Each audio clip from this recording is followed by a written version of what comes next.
Bueno, voy a hablar a nombre de la red en la que participamos, que es la red Alforja en Mesoamérica y la red del CEAL, el Consejo de Educación Popular de América Latina y el Caribe, que más que ser una asociación o una institución que se llama red, lo que queremos hacer es trabajar en red, la red como una forma de trabajo.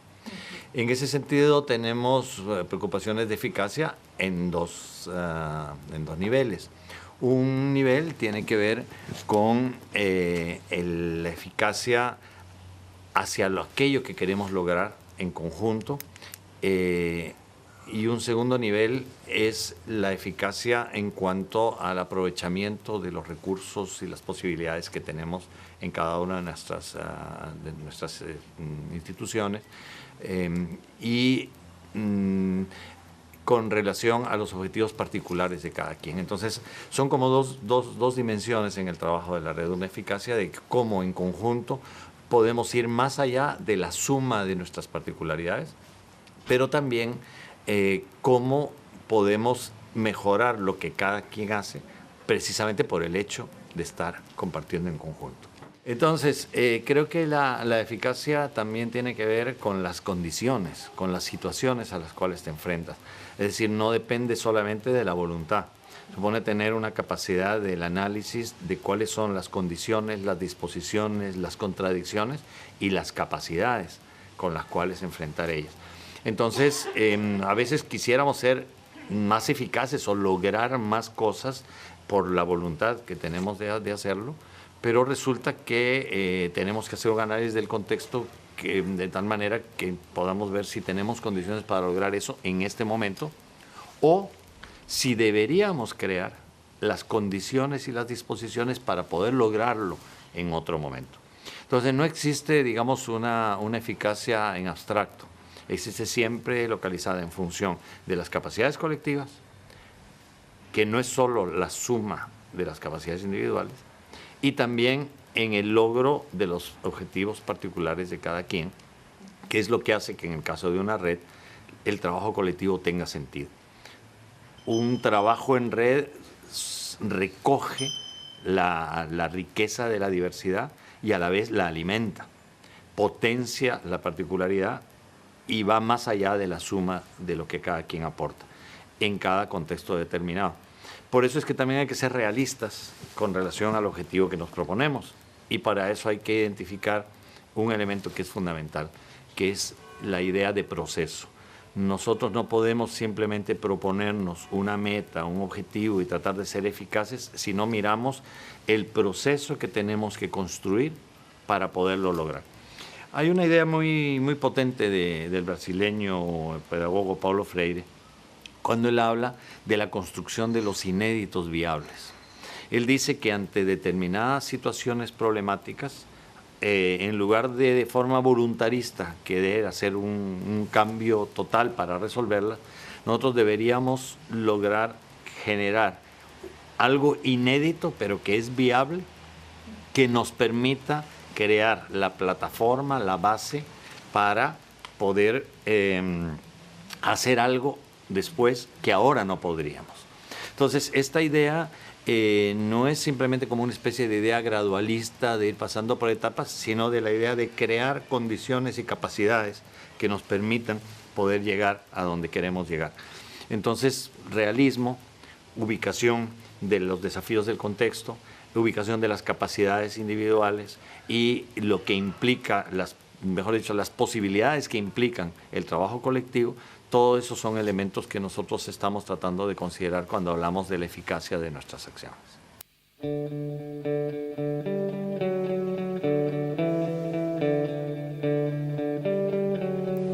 Bueno, primero, digamos, hay una dificultad que viene de la parcelación, del aislamiento de cada quien. Queremos hacer un trabajo en conjunto, decimos que tenemos una riqueza por la diversidad de posibilidades, sin embargo, cada quien también está a veces muy amarrado, muy parcelado en la particularidad de lo que hace, y eso es una dificultad si no logramos encontrar la sinergia entre responder a la particularidad y poder aprovecharla colectivamente.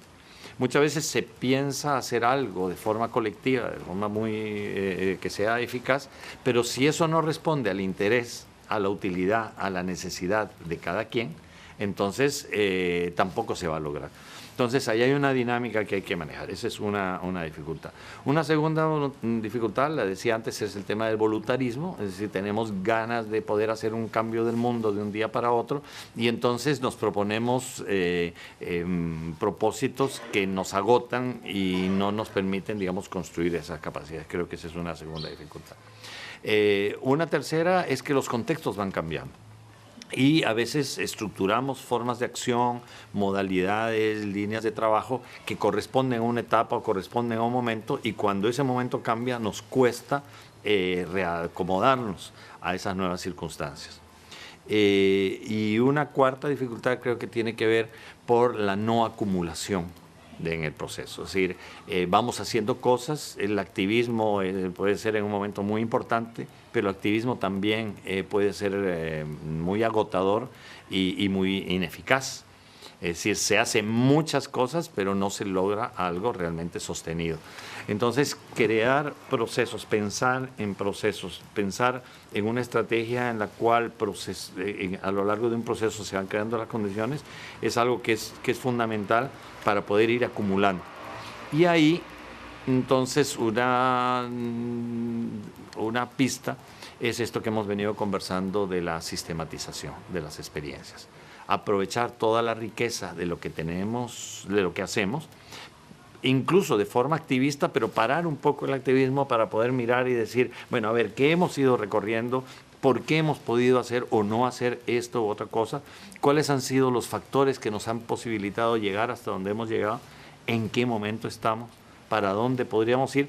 Pero ya basándonos en el proceso que hemos venido desarrollando. Entonces, la sistematización de experiencias contribuye mucho a lograr acumular el camino andado y encontrar las claves de por dónde avanzar eficazmente.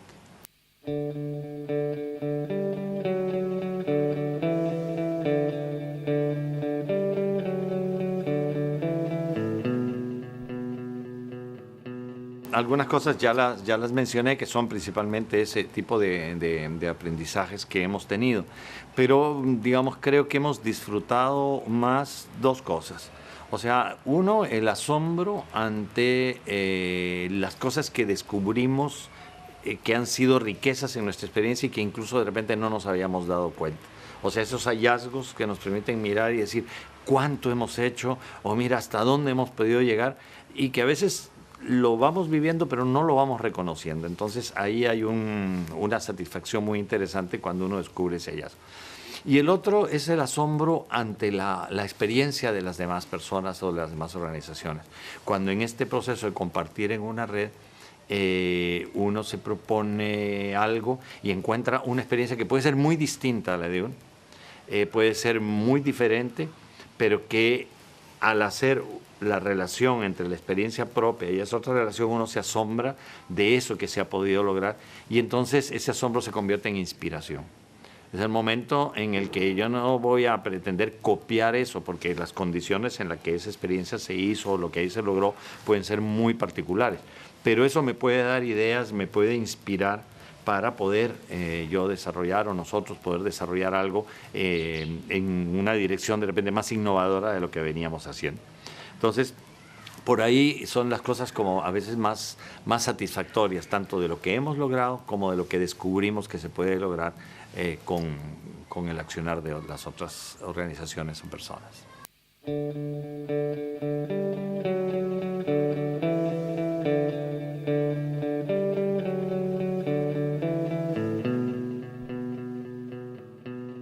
Yo diría que trabajando en red, el tipo de organización que soñamos es de ser un movimiento.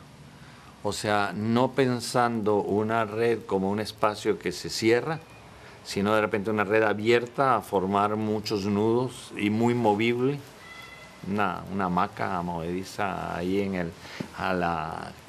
con las olas y el viento del trópico allá en la región centroamericana o de América Latina, pero básicamente con esta idea de un movimiento articulado con otros movimientos. O sea, no queremos ser una organización o un espacio que tiene sentido para sí mismo, sino una organización, un espacio que tiene sentido con otras, en función de un proyecto colectivo, que es el que le da sentido a lo que nosotros hacemos. Entonces, yo creo que la frase podría ser eso: construyámonos como movimiento, tejamos nuestra red multicolor y multidinámica, y tejamos nudos que abran nuevas posibilidades para nuevos movimientos que respondan a lo que nos exige el presente y lo que nos va a exigir el futuro.